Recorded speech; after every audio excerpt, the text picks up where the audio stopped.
আবারও চলে এলাম তোমাদের সাথে নতুন একটা ভ্লগ নিয়ে। আশা করি তোমরা সবাই মোটামুটি ভালোই আছো। আমরা কিন্তু তোমাদের আশীর্বাদে একটু ভালোই আছি। আর এই ভ্লগটা তোমরা দেখতে পাচ্ছ এটা হলো বুধবারের ভ্লগ। বুধবার দিন রাত্রেবেলা তোমাদের দাদা চিকেন নিয়ে এসেছিলো, তো সেটাই বানাবো, তার সব রেডি করব। আর সত্যি কথা বলতে এর আগের ভ্লগটাতে তোমরা শুনেছিলে মামুমের শরীরটা তো খুবই অসুস্থ হয়ে গেছিলো। তো ও আজকে একটু ভালো আছে।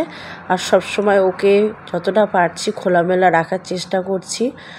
সত্যি কথা বলতে প্যান্ট তো একদমই পরাচ্ছি না, ডাইপারও পরানো আজকে 2 দিন হচ্ছে 3 দিন হচ্ছে ডাইপার বন্ধ রেখেছি।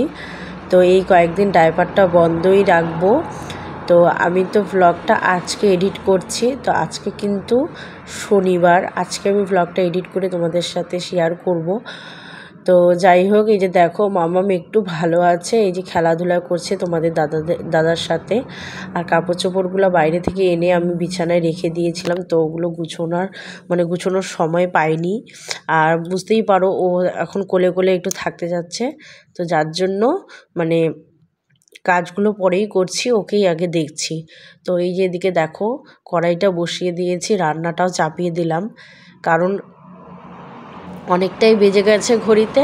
আর রান্নাটা শেষ করে আবার করতে হবে রুটি, যার জন্য তাড়াহুড়া করছি। আর সত্যি কথা বলতে কদিন থেকে এই মামামকে নিয়ে এত টেনশনের মধ্যে ছিলাম, একটার পর ওর লেগেই গেল। প্রথমে সর্দি, তারপরে পায়খানার জন্য তো প্রচণ্ড হয়রানি হলো। তারপরে আবার ওই যে বললাম এর আগের ভ্লগটাতে যে ছুলে গেছিলো, যার জন্য এখনও অবধি ওকে ভুগছি ওকে নিয়ে। তো আজকে তো শনিবার, তোমাদের সাথে ভিডিওটা আমি এডিট করছি, এখনও অবধি বিশ্বাস করবে না তোমরা, এখনও অবধি ছোলাটা হালকা হালকা লাল হয়ে আছে। ও একটুতেই কান্না করছে, একটুতেই যদি কিছু লেগেও যায় বা হয়তো কোনো জ্বললো বা কিছু একটা লাগলো, সঙ্গে সঙ্গে কান্না করে ওঠে। তখন হয়তো একটু জল দিয়ে বা ওয়াইপস দিয়ে হালকা করে পরিষ্কার করে দিয়ে যে ক্রিমটা ডাক্তার লিখে দিয়েছিল সেটা লাগিয়ে দিচ্ছি। তো যাই হোক, এরকম করেই দিনগুলো চলছে। তো ভুল তো আমি করেছি, যার জন্য আমার বাচ্চাটা কষ্ট পাচ্ছে। কিছু কি আর বলবো, আমারও সত্যি কথা বলতে তাড়াহুড়োর মধ্যে আমি এই কাজটা করে ফেলেছি। এখন কি আর করবো, বাচ্চাটাই আমার কষ্ট পাচ্ছে, কিছু বলার নেই। তো যাই হোক, এখনও অনেকটা সুস্থ আছে এটাই বলবো। আর খাওয়া দাওয়াও সেরকম এখনও অবধি ওকে খুব জোর করছি না, কিন্তু খাওয়াচ্ছি, কারণ শরীরটা খুব শুকিয়ে গেছে মামামের। খুব হাত পা খুব শুকিয়ে গেছে, শরীরটা ওর খুব শুকিয়ে গেছে। ও তো এমনি রোগা, আরও বেশি শরীরটা রোগা হয়ে গেছে, যার জন্য এখন আরও বেশি ওকে কেয়ার করতে হবে, এটাই হচ্ছে মেন উদ্দেশ্য। তো এই যে বাটাবাটি করে মাংসটা তোমার ভালো করে কষিয়ে নিয়ে মশলাটা কষিয়ে নিয়ে তারপরে মাংসটা দিয়ে দেবো। তো ওই প্রিপারেশনটাই আর কি নিচ্ছিলাম, একদিকে মাংসটা চাপিয়ে দিচ্ছি আর একদিকে সব রেডি করছিলাম। আর ওই যে দেখো মামামকে কিন্তু তোমাদের দাদা ওইভাবে কোলে নিয়ে ঘুরে বেড়াচ্ছে, কারণ এখন না ও পা ফাঁক করে কোলে থাকতে পারে না, ওর জায়গাটাতে ব্যথা লাগে বা ছুলে যায়, যার জন্য ও কান্নাকাটি করে। তো যাই হোক, এইভাবে এইভাবে নিতে নিতে না আমার তো এক হাত ব্যথা হয়ে যায়, কিছু করতেও পারি না, কি আর করবো, ওকেও ওর দোষ দিয়ে লাভ নেই। তো তোমার দাদা আর মামাম একটু বাইরে গেল, মামাম ঘরে কান্না করছিল, তো তোমাদের দাদা একটু বাইরে নিয়ে গেল। তো আমি ফটাফট করে বাসন টাসন যা মাঝামাঝি সব করে নিয়ে রান্নাটা চাপিয়ে দেবো, তারপরে আবার রুটি করতে হবে। তো কাজ তো রোজ দিনই থাকে, আর সকাল থেকে তোমাদের সাথে একদম কোনো রকম ভিডিও করতে পারিনি। ওই যে বললাম সকাল থেকে তো মামামের জন্য করতেই পারি না, আর তোমাদের দাদা তো সারাদিন অফিসেই থাকে, ও তো ব্যস্তই থাকে, আর মামামকে না কোলে নিয়ে থাকি, যার জন্য ভিডিও করা হয় না। ওইভাবেই কোনো রকম করে ও ঘুমোলে খালি কোনো রকম করে সেদ্ধ টেদ্ধ করে খাচ্ছি। তার জন্যই তোমাদের দাদা বলছিল কি যে আমার আর সেদ্ধ টেদ্ধ খেতে ইচ্ছে করে না, একটু চিকেন নিয়ে আসছি, তার জন্যই চিকেন নিয়ে এসে রান্না করে রাখছি। তো রাত্রেবেলা চিকেনটা দিয়ে খাবো, আর আগামীকালও যাতে হয়ে যায় সেই ভাবনা চিন্তা করেই রান্নাটা করে নিচ্ছি। তো এখন ঠান্ডার দিন তো আর বেশি অসুবিধা হয় না, এই গরমের দিন আসলেই ঝামেলাটা বেড়ে যাবে, যখনকার রান্না তখনই করতে হবে, নাহলে তো গন্ধ উঠে যাবে, তাই না? তো যাই হোক, সংসারটা তো এইভাবেই করতে হচ্ছে, উপায় নেই। তো এই যে দেখো কথা বলতে বলতে তোমার দাদা এলো, বলে কি ফোন এসছে।